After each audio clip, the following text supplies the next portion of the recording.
कहानी को सुनाने के पीछे का हमारा मकसद बस इन्फॉर्मेशन को लोगों तक पहुंचाना है। हमारा मकसद किसी भी तरह के क्राइम और अंधविश्वास को बढ़ावा देने का नहीं है। कहानी में दिखाए गए किसी भी वीडियो और फोटोज के स्वामित्व का दावा हम नहीं कर रहे हैं। कुछ दिन पहले ही हमास ने इजराइल पे अब तक का सबसे बड़ा अटैक किया, जिसमें बहुत से इजरायली नागरिक मारे गए और कुछ को आतंकी किडनैप करके फिलिस्तीन ले गए। इस पूरी घटना के बाद इजराइल की खुफिया एजेंसी मोसाद पे सवाल उठ रहे हैं कि आखिर इतनी बड़ी चूक मोसाद कैसे कर सकता है। लेकिन आज हम मोसाद पे सवाल उठाने नहीं आए हैं, बल्कि मैं बात करूंगा मोसाद के एक ऐसे ऑपरेशन के बारे में जिसके बाद से दुनिया ने मोसाद का लोहा मान लिया और मोसाद बन गया। 1980 और 1990 के दशक में फिलिस्तीनी समर्थक एक्सट्रीमिस्ट ग्रुप के मेंबर्स के घर पे एक गुलदस्ता आता था। साथ में होता था एक नोट जिस पर लिखा रहता, हम न भूलते हैं न माफ़ करते हैं। इसके कुछ दिनों बाद उस परिवार के किसी शख्स की हत्या हो जाती। ये तरीका मोसाद का था। इस दौर में इजराइल के गुनहगार पाताल में भी छुप जाते तो शायद मोसाद उन्हें ढूंढ लाती।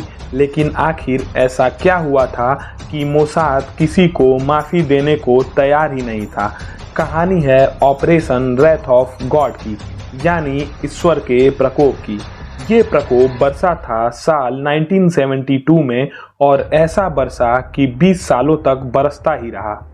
लेकिन आखिर ये मिशन क्यों शुरू किया गया और ये 20 सालों तक कैसे चला, जानेंगे आज के इस एपिसोड में। 6 सितंबर 1972 के दिन इजराइल में हर कोई टीवी और रेडियो से चिपका हुआ था। जर्मनी के म्यूनिक शहर में ओलंपिक चल रहा था, लेकिन उस दिन लोग खेल नहीं देख रहे थे।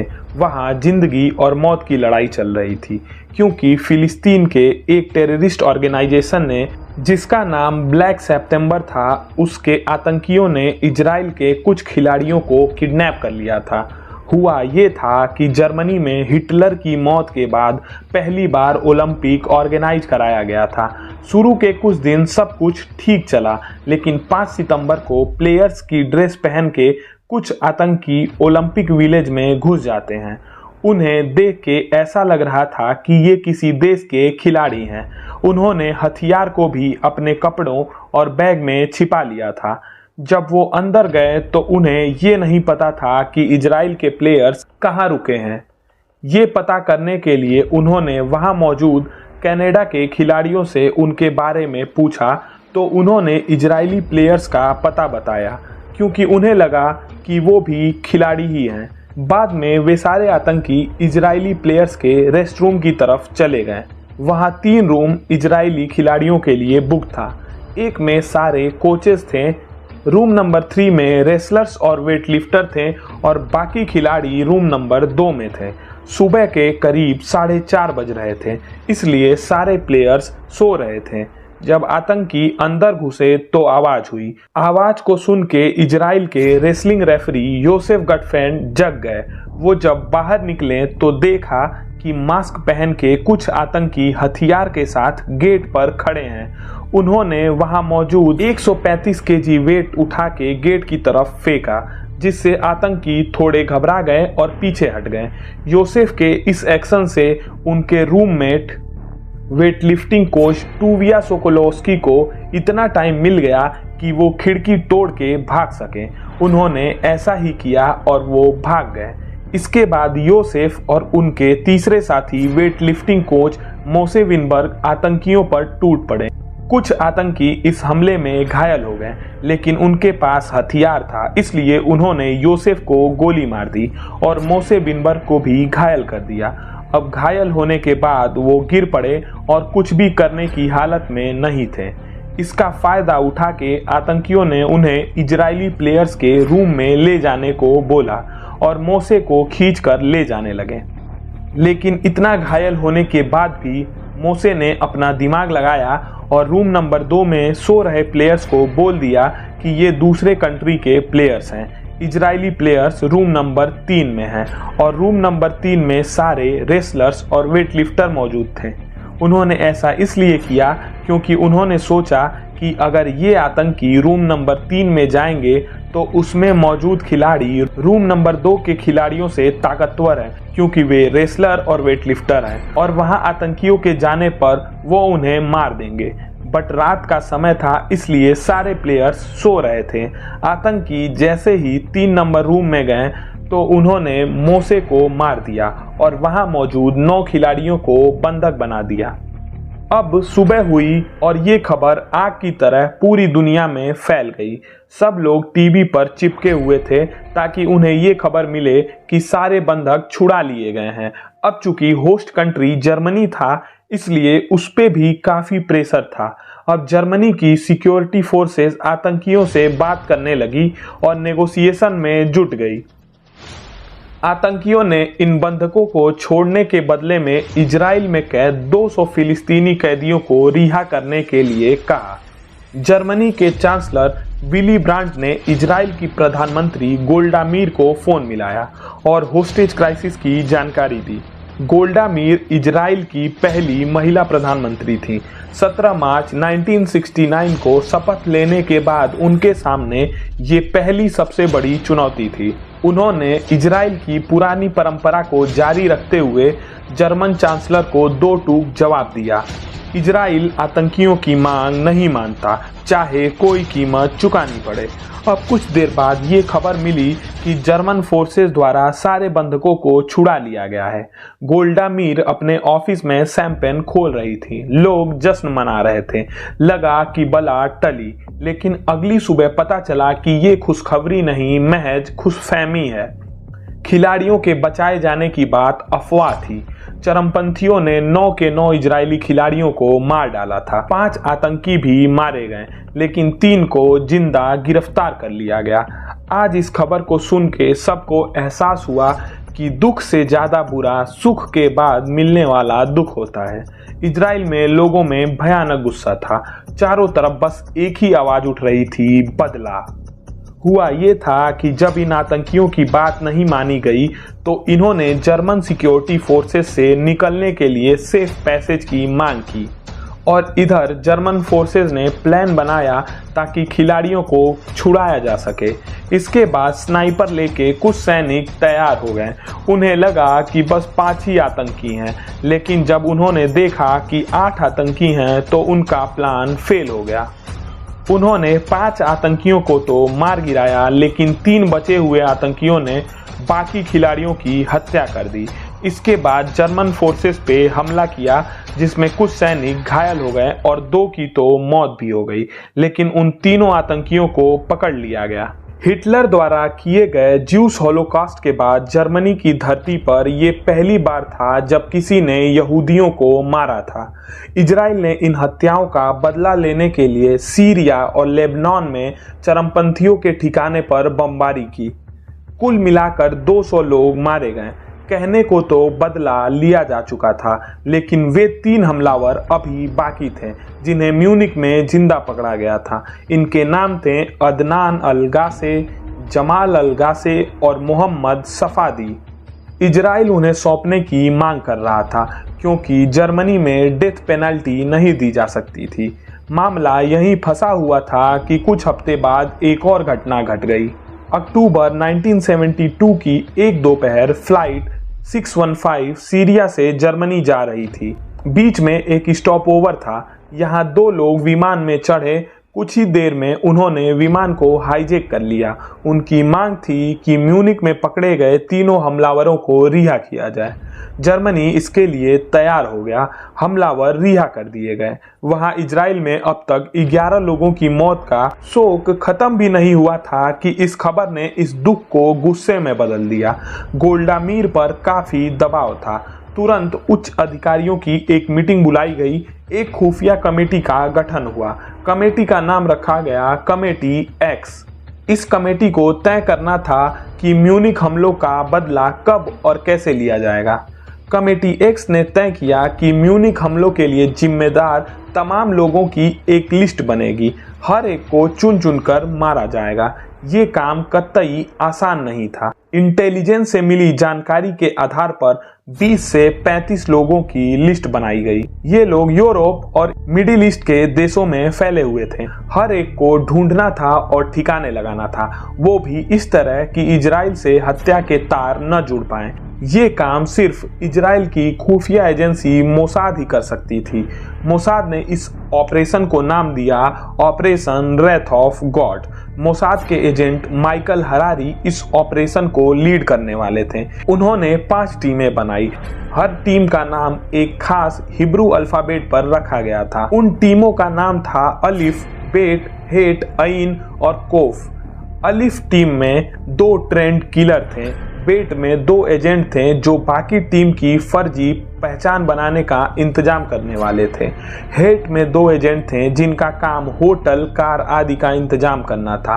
अइन में 6 एजेंट थे जिनका काम निशानदेही और टीम के लिए एस्केप रूट तैयार करना था।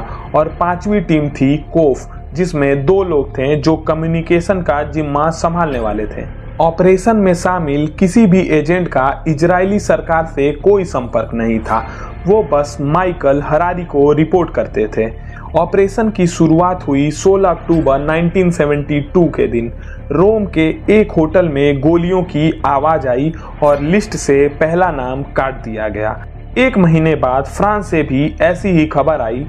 ब्लैक सितंबर का एक लीडर महमूद हमसारी जानता था कि वो मोसाद के निशाने पर है, इसलिए अपने अपार्टमेंट में छुप कर बैठा था। मोसाद को ये पता था कि लड़कियां इस आतंकी की कमजोरी हैं। एक रोज उसे एक पत्रकार का कॉल आया जो एक लेडी थी। पत्रकार ने उसे मिलने के लिए बुलाया। महमूद जैसे ही बाहर निकला, मोसाद की एक टीम उसके घर में घुसी और उसके टेलीफोन में बम लगा दिया। घर लौटते ही महमूद के पास एक कॉल आया। जैसे ही उसने फोन उठाया, उधर से उसी रिपोर्टर की आवाज आई। हेलो, आप महमूद बोल रहे हैं? उधर से आवाज आई, जी हाँ, मैं महमूद बोल रहा हूँ। फिर रिपोर्टर ने कहा, आप सही से घर पहुंच तो गए? महमूद ने बोला, जी हाँ, मैं घर पहुंच गया। उधर जैसे ही रिपोर्टर को कंफर्म हुआ कि ये महमूद ही है, तभी एक रिमोट सिग्नल से फोन में ब्लास्ट कर दिया गया। अब इस ब्लास्ट से महमूद बुरी तरह घायल हो गया। इसे आनन फानन में हॉस्पिटल ले जाया गया और कुछ दिन बाद वहां महमूद की मौत हो गई। कुछ लोग तो ये भी कहते हैं कि जब तक महमूद हॉस्पिटल में था, मोसाद भी वहां उस पे नज़र रखे थी और जब कंफर्म हो गया कि वो मारा जा चुका है, उसके बाद लिस्ट से दूसरा नाम भी काट दिया गया। इसके बाद लगातार ऐसे हमले होते रहे। म्यूनिख हमलों के लिए जिम्मेदार हर शख्स को चुन चुन कर मारा गया। यहाँ तक कि इस ऑपरेशन के लिए इजराइल ने अपने दोस्तों तक की फिक्र नहीं की। मोसाद ने बेरूत की अमेरिकन यूनिवर्सिटी में काम करने वाले एक प्रोफेसर को मार डाला, जिस पर उन्हें शक था कि उसने म्यूनिख हमलों के लिए हथियार पहुंचाए थे। पेरिस में घर लौटते हुए उसकी हत्या की गई। पुलिस के अनुसार उसके माथे और सीने पर एक खास शेप में गोली मारी गई थी, मानो मारने वाला किसी को संदेश देना चाह रहा हो। संदेश देने के और भी तरीके थे। मौत से कुछ दिन पहले मरने वाले के परिवार के पास एक गुलदस्ता आता था, साथ में एक कार्ड रहता था जिस पे लिखा होता था, हम न भूलते हैं न माफ करते हैं। और तो और जब भी किसी को मारा जाता तो उसे 12 गोली मारी जाती थी, 11 उन खिलाड़ियों की तरफ से और 1 गोली मोसाद की तरफ से। इसके अलावा अखबार में अगले टारगेट का शोक संदेश छाप दिया जाता था, जिससे मरने वाले को पता चल जाता कि अगला निशाना वो ही है। ये डराने का तरीका था और कारगर भी था। अब इसको पढ़ने के बाद जो भी टारगेट होता वो डर के गलतियां करने लगता और ये गलतियां उसकी मौत का कारण बन जाती। लगातार हो रही हत्याओं से घबराहट फैल चुकी थी, जिसके चलते एक बार मोसाद की लिस्ट में शामिल 3 लोगों ने खुद को लेबनान के एक घर में कैद कर लिया। बाहर भारी सुरक्षा तैनात कर दी। मोसाद ने इन तीनों के लिए एक और स्पेशल ऑपरेशन का प्लान तैयार किया। ये ऑपरेशन होने वाला था ऑपरेशन रेथ ऑफ गॉड के ही अंदर। इस ऑपरेशन का नाम रखा गया ऑपरेशन स्प्रिंग ऑफ यूथ। इस ऑपरेशन के लिए इजरायली नेवी और एयरफोर्स का इस्तेमाल हुआ। स्पीड बोट के जरिए इजरायली स्पेशल फोर्स के कमांडोज लेबनान के तट पर उतरे। ये लोग आम लोगों के वेश में अपने टारगेट्स तक पहुंचे। कई मर्दों ने औरतों का वेश बदल लिया था और रातों रात बिल्डिंग में घुसकर तीनों लोगों को मारकर लौट भी गए। एक बिल्डिंग तो इतनी चाक चौबंद थी कि उस पर पैराट्रूपर्स को उतरना पड़ा। ऑपरेशन रेथ ऑफ गॉड की शुरुआत गोल्डा मीर के कार्यकाल में हुई थी, इसलिए ब्लैक सितंबर संगठन ने उनसे बदला लेने का प्लान बनाया। जनवरी 1973 में गोल्डा मीर रोम जाने वाली थी। ये खबर ब्लैक सितंबर के कमांडर अली हसन सलामेह को लगी। सलामेह ही म्यूनिख हमलों का मास्टरमाइंड भी था। उसने गोल्डा मीर की हत्या का प्लान बनाया। उसके साथ ही यूगोस्लाविया से इटली तक नाव में लाद कर मिसाइल लेकर आए। कंधे पर रखकर चलाई जाने वाली ये मिसाइल उस एयरपोर्ट पर छुपा दी गई थी जहां गोल्डा मीर का विमान उतरने वाला था। साथ ही सलामेह ने मोसाद का ध्यान भटकाने के लिए प्लान बनाया कि थाईलैंड में इजराइल के दूतावास पर हमला करेंगे। 14 जनवरी को गोल्डा का प्लेन रोम में उतरने वाला था। उसके कुछ रोज पहले मोसाद ने एक कॉल को इंटरसेप्ट किया जिसमें एक आदमी दूसरे से कह रहा था कि जश्न के लिए मोमबत्ती जलाने का वक्त आ गया है। ये कोड था और ये एक लाइन काफी थी मोसाद के द्वारा मोमबत्ती बुझाने के लिए। मोसाद ने तुरंत छापेमारी शुरू की। रोम के एक घर से उन्हें कुछ मिसाइलों का ब्लूप्रिंट मिला। गोल्डा मीर की सुरक्षा और कड़ी कर दी गई। जिस दिन उनका प्लेन उतरा, एयरपोर्ट चारों तरफ से सुरक्षा बलों से घिरा था। सुरक्षा बलों को वहां एक संदिग्ध वैन दिखाई दी। उन्होंने वैन के ड्राइवर को उतरने के लिए कहा, लेकिन उन्होंने फायरिंग शुरू कर दी। इसके बाद वो लोग वहां से पैदल ही भाग निकले। सुरक्षा बलों को वैन से 6 मिसाइलें मिली। सलामेह के आदमी इसे गोल्डा मीर के प्लेन पर चलाने वाले थे, लेकिन ऐन मौके पर मोसाद ने उनका प्लान फेल कर दिया। अब इस घटना का जो मास्टरमाइंड था सलामेह, उसे पता चल चुका था कि मौत उसके पीछे लग चुकी है। मौत यानी मोसाद। अली हसन सलामेह अगले कई सालों तक छुपता फिरता रहा। अंत में जनवरी 1979 में मोसाद ने उसकी कार में बम लगाकर उड़ा दिया। ये सफलता 3 कोशिशों के बाद मिली थी। एक बार तो हुआ ये था कि मोसाद को इंफॉर्मेशन मिली कि लिली हैमर के एक छोटे से नॉर्वेजियन टाउन में साले छुपा हुआ है। उसके बाद 21 जुलाई 1973 को मोसाद के कुछ एजेंट्स ने साले को मार दिया, लेकिन यहाँ मोसाद से एक बहुत बड़ी गलती हो गई। उन्होंने जिसे मारा वो साले नहीं बल्कि मोरक्कन वेटर था। एक गलत इंफॉर्मेशन के चक्कर में मोसाद ने एक निर्दोष को मार दिया था।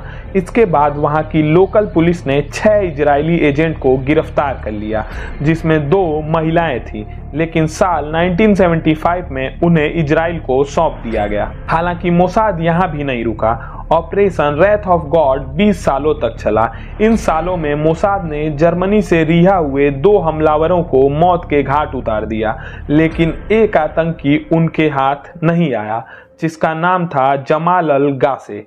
जमाल अल गासे नाम का वो तीसरा शख्स नॉर्थ अफ्रीकी देश ट्यूनीसिया में जाकर छुप गया था। आखिरी बार उसे साल 1999 में एक डॉक्यूमेंट्री में देखा गया। डॉक्यूमेंट्री का नाम था वन डे इन सितंबर। इसमें जमाल अल गासे का इंटरव्यू भी शामिल था। अब मोसाद जमाल अल गासे को ढूंढने में लग गई, लेकिन कुछ साल बाद उसकी एक नेचुरल डेथ हो गई, जिसके बाद उस मिशन में इन्वॉल्व सारे आतंकी मारे जा चुके थे और इस मिशन को बंद कर दिया गया। ये शायद दुनिया का एकमात्र ऐसा मिशन होगा जो 20 सालों तक चला और दुनिया के हर कोने से ढूंढ ढूंढ के एक आतंकियों को मारा गया। जब ये मिशन दुनिया को पता चला तो मोसाद का नाम टॉप सीक्रेट एजेंसी में शामिल हो गया और लोगों ने मोसाद का लोहा मान लिया। लेकिन हाल ही में हुई घटना के बाद मोसाद काफी शर्मिंदा है। पिछले 2 महीनों से ज्यादा का वक्त बीत चुका है और इजराइल और गाजा में लगातार लड़ाई चल रही है। इस लड़ाई का क्या नतीजा निकलेगा ये तो हमें नहीं पता, लेकिन हम बस ये विनती कर सकते हैं कि इसमें कोई निर्दोष ना मारा जाए। तो ये थी ऑपरेशन रेथ ऑफ गॉड की पूरी कहानी। उम्मीद करता हूँ कि आपको ये कहानी बेहद पसंद आई होगी। अगर आप मोसाद से जुड़े और मिशंस के बारे में जानना चाहते हैं तो कमेंट करके जरूर बताइएगा। आज के इस एपिसोड को यहीं समाप्त करते हैं। फिर मिलेंगे एक और नई कहानी के साथ। तब तक के लिए नमस्कार, धन्यवाद।